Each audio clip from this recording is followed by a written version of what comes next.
Hello, my name is Morsu, and today I'll be telling you how to do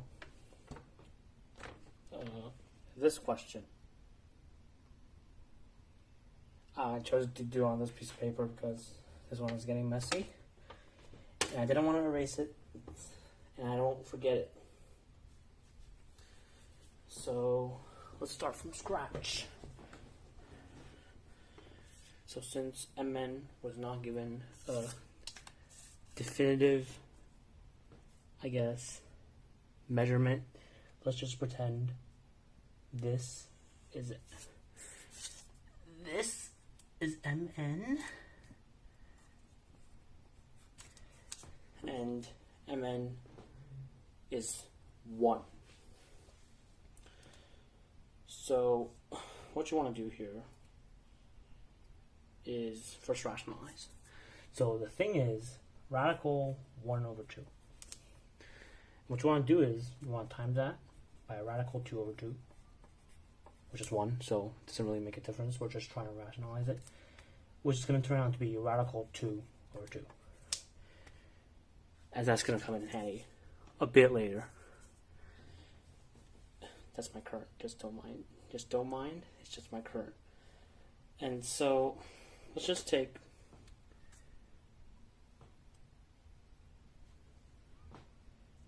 a random point.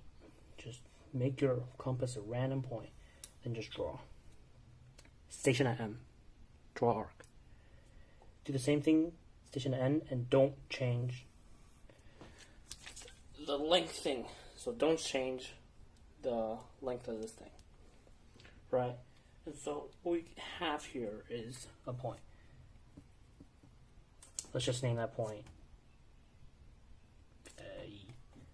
doesn't really matter. Name it whatever you want. And with E, draw the line down. What you have here is a perpendicular bisector. Also split in half because the midpoints thing. And what you want to do here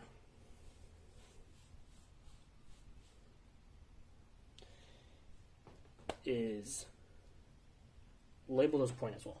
This midpoint right here, label that B. So we measure the distance between B and M.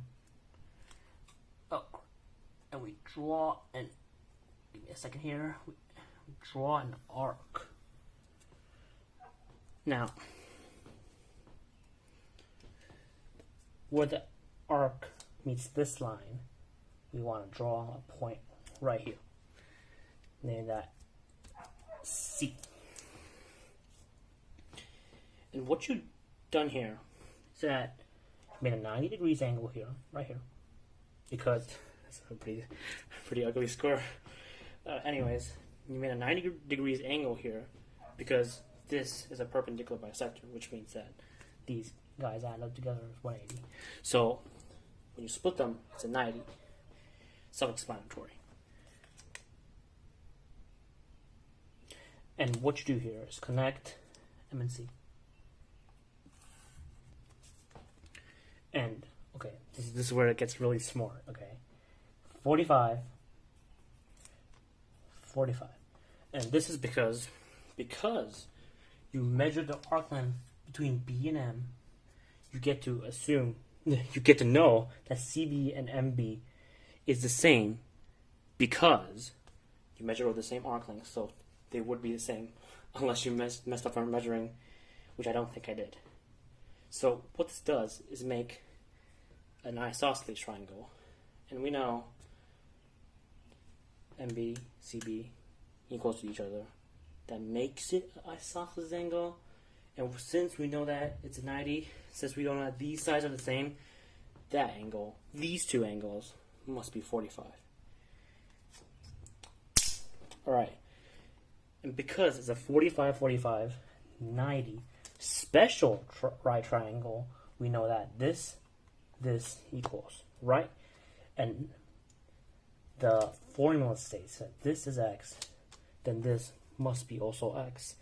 And the the 45-45-90 angle also states that this is x radical 2. And since we know mn is 1, we know that mb is 1/2. X equals to 1/2. When we times radical 2 times 1/2, that equals to radical 2 over 2. And from our rationalization right here, we know that radical 1 over 2 equals to radical 2 over 2. And so from this, we know that, let me see, let me get a highlighter. We know that MC is a line that measures up to be radical 1 over 2, which is what the question asks for right here. What construct a line thicker than the length of 1 over 2, radical 1 over 2. That's what we constructed. MC. Yeah, that's it. Thank you for watching. It must be boring watching this video. And yeah, that's it. See you.